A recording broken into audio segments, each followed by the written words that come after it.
All right, good morning, everybody, from the Wise Traditions Conference, Weston A. Price Foundation, and I'm standing right in front of the Green Pasture Products logo here with Dave Wetzel, who founded Green Pasture Products. And Dave, the reason that you and I connected is because, oh my gosh, 2018, 5 years ago, when I was a total nobody, which I still am, but I was a real nobody, never censored, never fired from a job.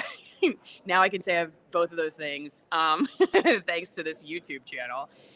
I did a video that was very non-controversial about how I had avoided cavities for 3 years with no dentist. And I did this video talking about what I did differently. One of the things that I really attribute not having cavities and not going to a dentist, you think like, oh gosh, we have to go to the dentist every 6 months in order to not have cavities. But there are actually people around the world who don't see dentists and they don't have cavities. So what's the deal? So what did I do differently? I had started taking their fermented cod liver butter oil blend. And the reason I started taking it is because my dad had reversed root canals. He was told that he was going to need root canals. He reversed his need for root canals by taking this product. And really, it was a journey into the benefits of vitamin D and fermentation and understanding the connection between our diets and nutrition, which a lot of doctors get zero or barely any real training in. And my dad, as a doctor, didn't understand the connection either. But he also didn't like dentists, so he didn't want to get a root canal, and he was willing to just take the time to research it. So I do this video, and it blows up on YouTube, and I reach out to Green Pasture to say, hey, I just wanted to let you guys know I did this video. I didn't realize how popular this was going to be because it turns out a lot of other people don't want to go to the dentist. Yeah. Right? So Dave, you didn't start this because you wanted to avoid the dentist. You had other interests. Like, what got you into the world of fish oil, I guess? What was it that was interesting? All right. So back around 2000, I left the steel business, steel industry. I was a VP of a steel company and moved my family to Nebraska. And we decided we were going to dairy farm. It was a long story to get there, but I'd never farmed before. Took a beginning farming class, and the instructor from the University of Nebraska, Lincoln, said, you need to grass dairy farm. So that's what we did. We learned how to grass dairy farm. We started off in 2000, and he took me to a conference in Sioux City, Iowa. And it was Sally Fallon's second talk she had ever done. And she introduced the topic of high vitamin butter oil, the work of Dr. Weston A. Price. And his book is called, for your audience, is Nutritional and Physical Degeneration. And the book is truth. It's truth because after he published it, and he published his work on root canals, the dangers of root canals, he was blackballed, even though Dr. Weston A. Price was the lead dentist in the whole world. But he was blackballed by the industry. Anyway, so she introduced that topic. And to survive the dairy business and doing grass dairy, we had to come up with how we were going to do that and what would be important, because I want important work. And we were thinking cheese, and we actually ordered a cheese vat, trying to figure out how to make a living. And at the last minute, I canceled it and decided we're going to do high vitamin butter oil. And that starts the journey, trying to figure out how to make the high vitamin butter oil as Weston Price made it, to the best of my ability. And we were importing cod liver oil because it was the two together. Weston Price discovered the synergy was the two together. So Weston Price was curing root canals. He was curing dental cavities and doing a variety of other things. If you get his book, you'll see what that's all about. But so we were making butter oil, importing cod liver oil, and there were just things I was uneasy about what we had. And that comes from just something instinctual that we wanted something different. And as I learned about, there's nothing. Fish oils are great and all that, but we wanted something different, more to what had been traditionally done. And that research, it's a long story getting there, but that research brought us to the only way we could do it is to do it ourselves. We had to make it, and we had to figure out how it had been done throughout history, until the Industrial Revolution, and that was our focus is to find out and throughout history. And when did we have first refrigeration? When did that come about?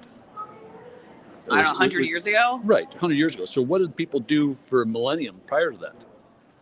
Fermented, salt, fermented, canned, fresh. I mean, all these kinds of things, right? We never had to have, and that was special. And you'll find the fish industry was the same. So way back when they would make liquamen and garum and fermented fish. And there's all sorts of archaeological digs where they would where they have pits and they would ferment the fish, and they would ferment the in larger vats, and in the smaller vats they would ferment the viscera, and that's kind of where it kind of started. Okay, one of the things that people may not fully appreciate is the fermentation process and the nutritional value of fermentation. So can you talk a little bit about that, about what fermentation offers from a digestion or nutritional perspective that made you want to go, okay, we should ferment? Maybe I'll take it this way. Maybe I'll just over time, because we knew cod liver oil was important. So the product, right? Cod liver oil, vitamin A and D, that was what was important. And it's a fish oil as well, so it has EPA, DHA. And as we learned, there's all sorts of other vitamins in there, fat-soluble vitamins that are also good for us, right? So the fermentation, over time, I've come to realize that it's not the product, it's the process. And you have cod liver oil, but you have, when people energetically test our product, or when they biofeedback tests, that they say, well, what's that? That's different than other cod liver oils. And that's correct. It's like, and I gave you the analogy earlier that you have cabbage and you have sauerkraut, right? Mm-hmm. Okay. And it's not the cabbage that makes that sauerkraut special. It's the process. And fermentation, I truly believe, is the key to what we do and why people find it very special. And obviously, cod liver oil is going to have vitamin A and D and a healthful supply. We do it naturally. It'll be in different levels. It'll be, like whatever it is. It is whatever the fish provide, whatever we provide. It is. But there's much more going on when you ferment things. And I learned a few things even at the conference today. We had a couple people share some things with me to better understand when you talk about digestibility, the assimilation of nutrients. Fermentation, that's pre-digesting, right? Right. Mm-hmm. We were talking about how I had shared with my dad, who's a doctor, about how we had moved to Florida a few months ago. And Florida, the growing season is the opposite of everywhere else in the country because it's so hot in Florida in the summer. That's like winter where we came from in Washington State. No farmers markets. It's kind of a dead time.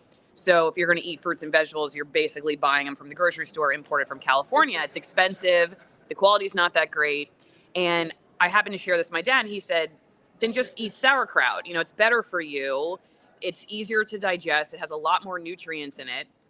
And then you're not having to go spend a ridiculous amount of money on California produce that's been shipped across the country, was probably picked 2 weeks ago, and breaks the bank. And so we've just been eating sauerkraut for a few months, and now the farmers markets are getting back open. But it made me think too about how sometimes when you get into this world, it's like, oh, how do I do this without breaking my bank? I get this question all the time from people, like, I'm trying to eat healthier, and this stuff just looks so expensive. You guys have ways that people can on your product. And I should say they're an affiliate partner of mine and brought me out here, actually. Well, all of you all who donated for my travel budget, thank you so much, because you flew me out here. But Dave put me up in a hotel. So thank you to Green Pasture for that. And the reason that you said you did it is just because this happens every year.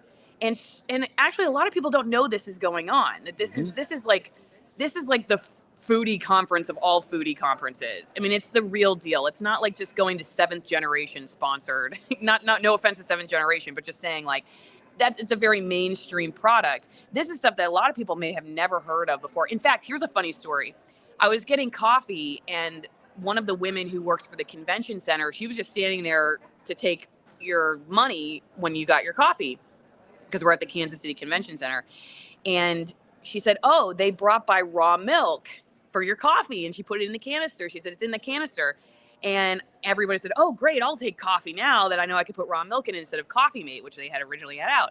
And the lady turns to me and she goes, I never heard of raw milk before. Isn't it something? And I said, oh, yeah, you have, because she thought it was a product that somebody brought over, like Coffee Mate. But I said, no, it's just milk that comes out of the animal, you know, the cow or the goat. That's just what raw milk is. But it's just like the average person, you know, this message often just doesn't make it, whatever the reasons are, censorship, or there's just a lot of people that are still, I don't know, think this is all Looney Tune, you know, hippie world. But let's go back to my original question on, like, they're not connected to their food. No, not they connected. don't even know where it comes from. No. Oh. And don't even know what raw means. Yeah. You know. So okay. So let's talk a little bit about the product, though. How can people, like, if they want to go to Green Pasture and they're like, oh, I want to save a little bit of money. What are ways they can do that?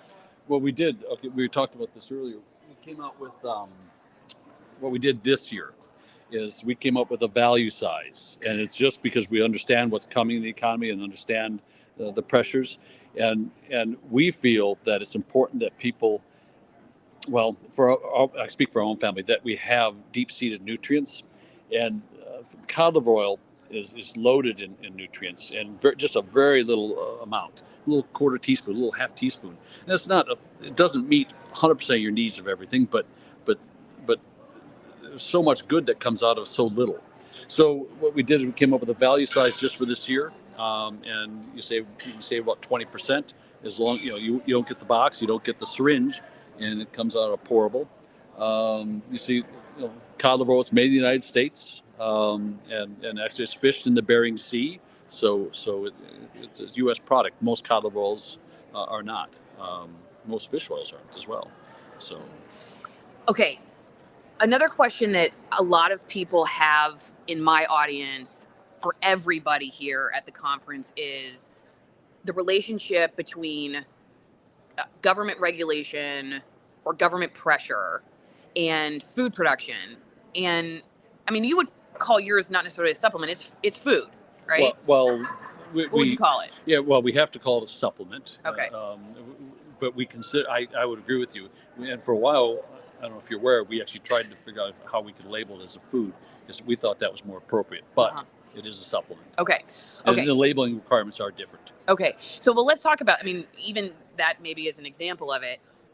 Why, or what are the, you probably could teach a whole class on this, but what are the different ways that the government has either helped or hindered your business? Because a lot of people wonder nowadays, with what we've seen over the last couple of years, the effect of, whether it's behind the scenes and we don't see it, government pressuring the tech companies to say you're allowed to talk or you're not allowed to talk, or with agriculture, the USDA, like, does it make it easier for bigger farms and harder on smaller farms? So how do you maintain, what's the role of, or how could, if you don't even have to be negative about it, but how could things be better when it comes to our relationship with the government and nutrition from your perspective as somebody who's a business owner, who's trying to talk about this, trying to sell the product, make it easier on consumers? Any thoughts on that? I have to think that through, because we're inspected every year, and we've had no issues. We have the only thing we had is, starting off, we had difficulties understanding how to work through to make sure, because I'm someone that never wants to do anything wrong. You always want to do everything right, and trying to make sure you're doing everything right. Some of that guidance is kind of foggy, and I'm told intentionally so, but it's a little foggy. So from there, so it was expensive because you had to get. There's actually food attorneys out there. So you work with a food attorney and you work with a consultant to make sure because I want to do everything right. So to make sure you're doing things right, and so so it's expensive. Mhm. So maybe if I could say, maybe if a company is, so if I was king for a day, I would say if a company is such and such a size, so whatever that is based on that industry, that the rules are just a little different and the pressure is just a little different to figure out how to get it done. Um, and I know other farm industry has that with chickens in many states. You can get to 10 or 20,000 chickens before you start to have to start looking at things. Um, some places have some leniency in dairy, things like that. Um, and I would say that even meat processing, it'd be nice if we could recognize state-run facilities rather than USDA-run facilities. Again, because of the cost involved, and to get more people involved. To develop the entrepreneurial development of industries, it would be nice if there would be more recognition of small. There's a difference in size and impact, and it should be looked, in my opinion, should be looked at differently by the regulators. Okay, one question I have for you to think on this, because I'm going to talk about my wine sponsor real fast too. Okay.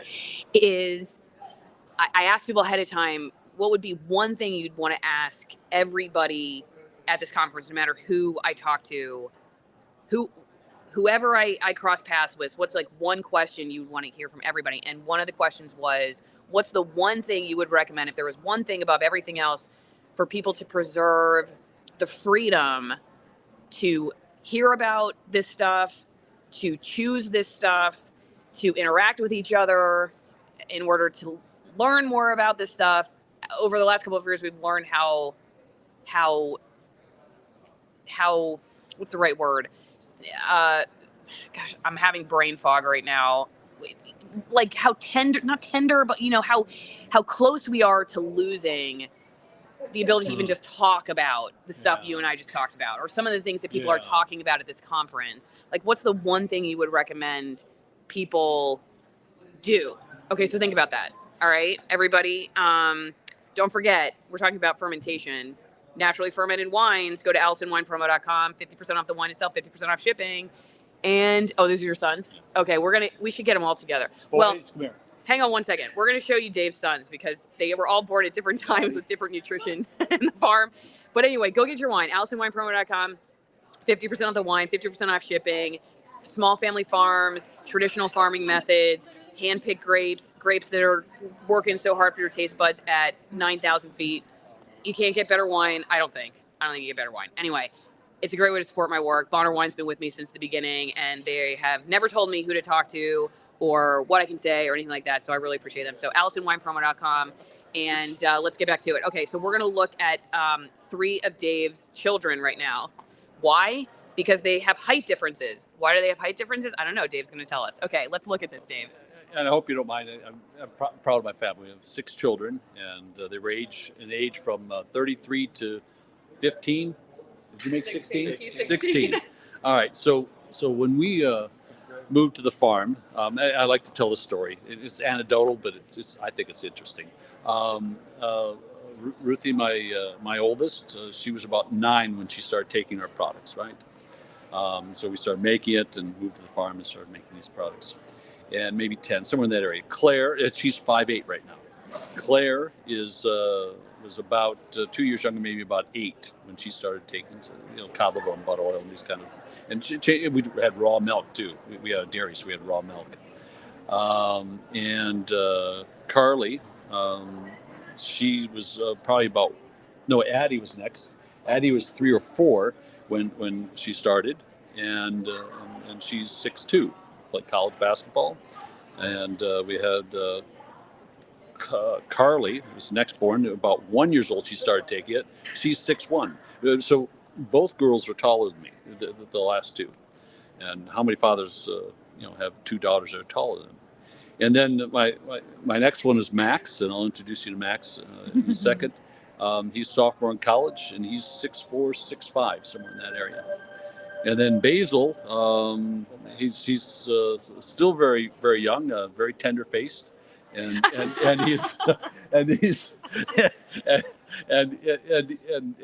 he just last year he's 6'4", 6'5" as well. As a matter of fact, I'm thinking he's actually taller than Max. But anyway, so So Addie, she now works for Green Pastures, and Addie's 6'2". This is Basil, 6'4", 6'5", and Max, 6'4", 6'5". They were just walking by, so I hope you Thank don't you me guys. taking a little pride. I don't have pictures of my kids in my wallet, but so that's my one time in my life I can actually show them off. So you attribute the height difference to nutrition? We're the same genetics. I don't know. I believe so. I mean that's there's no reason. My wife is 5'10". I'm 6 foot, and someone else can maybe. That's what I do. Yes, I attribute it to that. But is that right or true?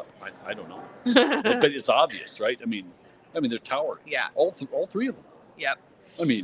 Okay. Let me ask you then back to that question about what's the one thing you think people should do. What you all did was you really changed. Just looking at your kids here, it was like a whole lifestyle change. Yep. All right. So is that what people need to do, or where would you start? What's your advice? Like I said, people are like, all right, I really am interested in going down this path, and I want to not only do it from my individual perspective, but I want to do something that adds to the communal freedom to make these choices. What would you recommend? So you need to know your farmer. So if you can reach out and find a farmer. Inexpensive things to do. Eat eggs, a lot of eggs, and raw or cooked, whatever it takes to eat eggs. These are things that have been around forever that we've been eating. All right. So I would focus on looking at what we've always done. Try to eat things without preservatives.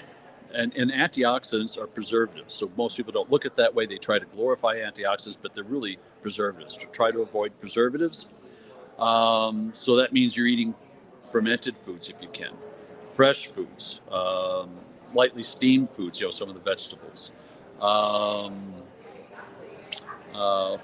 fermented meats, right? It's hard to find real sausage anymore, but the sausage, all these foods used to always be fermented.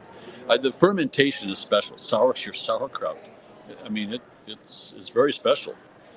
So I would focus on pre-digested foods as much as you can, natural foods as much as you can, and things without preservatives and antioxidants as much as you can. Mm-hmm.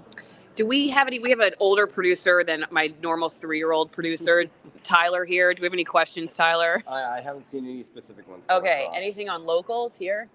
Right here. Awesome. Let's look. They say, hey, Jules, healthy, handsome children. So shout out to good-looking kids. I'd like to know the difference between the milk of A1 and A2 cows.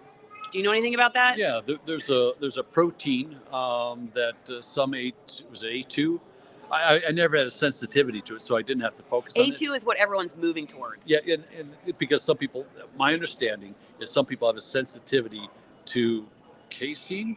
Oh, but Sally talked about A1. that. And so Jersey cows typically do not have or A2. And many of the other breeds will have a combination of the two. You'll see it. So I've never had a sensitivity. I've never had to focus on that. Now, if that's an error, maybe my lack of understanding. But it's a gene?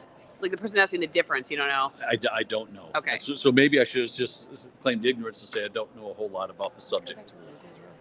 That one, yes. Okay. Okay, just to look at, scroll up a little bit. Let's see. Okay. I would drink raw milk before. Nourishing Traditions. Yeah, that's Sally's. Mm-hmm. Okay. Yeah, she talked about, though, when you're talking about casein, if that's what I don't know if that's a protein or what, but. It's protein, yes. Okay. That part of the problem is that the pasteurization, homogenization process affects the enzymes and, essentially our ability to digest it. So she says we don't have an allergy to casein, we have an allergy to pasteurization.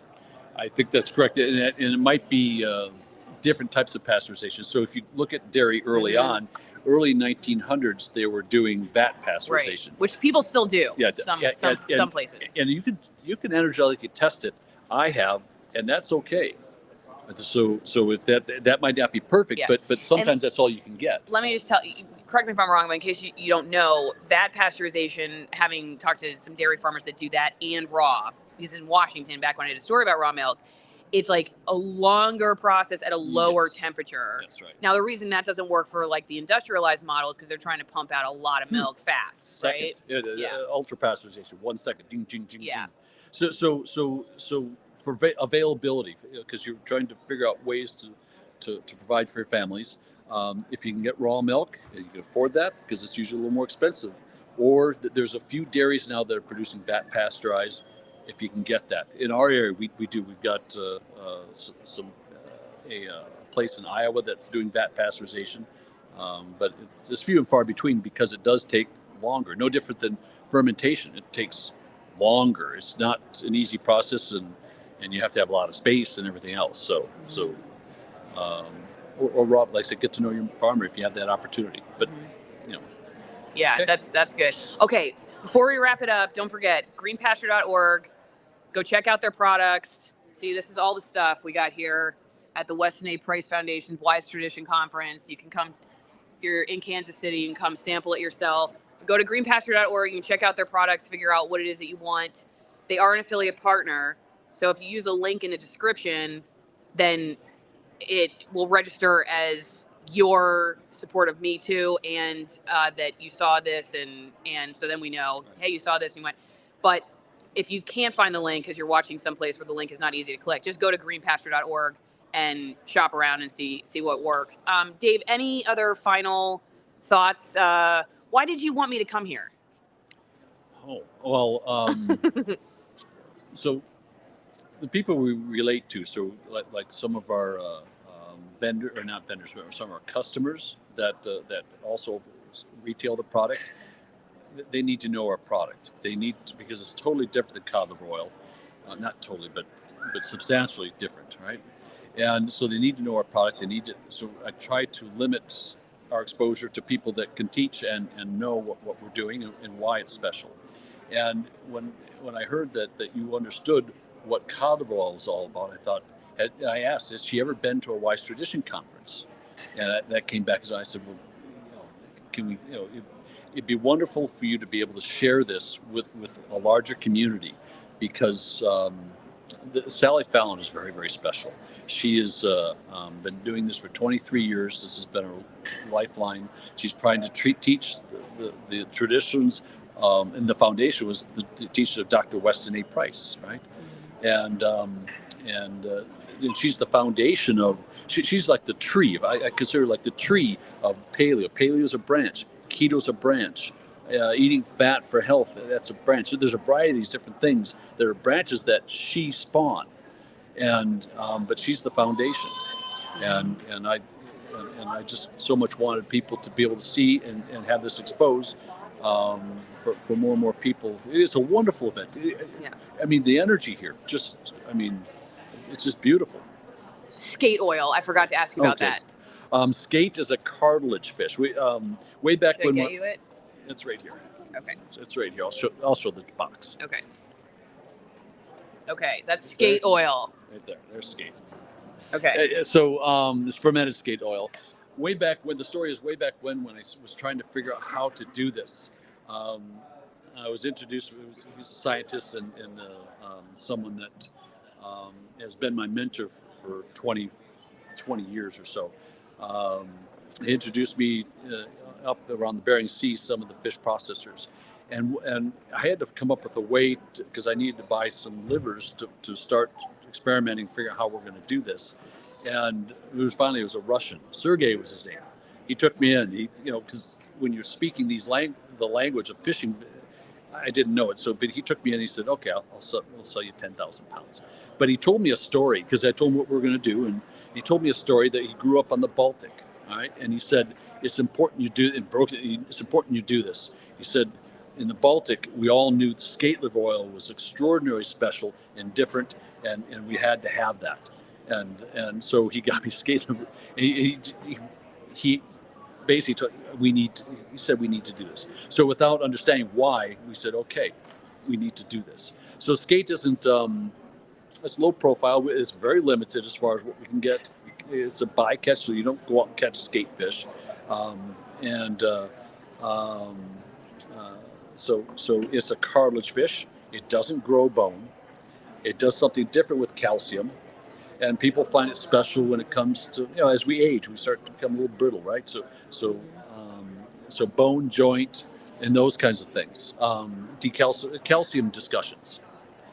Um, anyway, so that's the story on skate, how we got there, and why people buy it.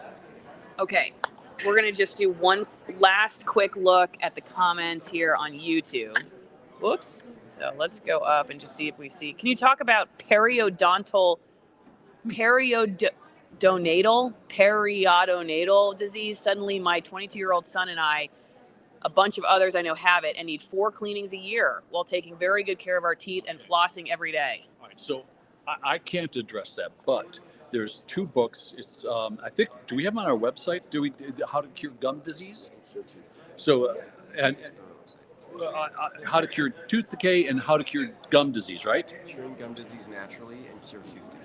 Curing gum disease naturally. So there's 2 books that are written on dental, kind of taking from Weston A. Price and putting practical application. These are,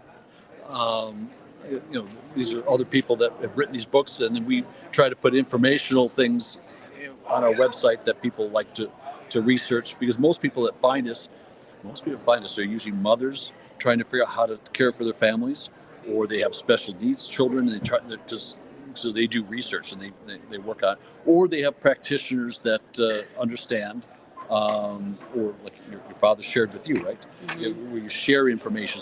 So we do very little advertising, almost none. Almost everything is all word of mouth, and that's special. Mm-hmm. I mean, that's special. It's just word of mouth. People share the experience and share with their families and their friends, why it's important to them. Anyway. Okay. Dave, thank you so much. Okay. That was a great talk. I learned a lot. I hope you guys did too. AllisonMorrow.locals.com. Go join my editorial board. $5 a month. We're going to have some more interviews and live streams from the conference today. So just grab your non-GMO organic popcorn and your raw butter and put it on there. If you have anything else we need to discuss here, we're good. Okay. All right, everybody. Thanks, greenpasture.org. See you next time.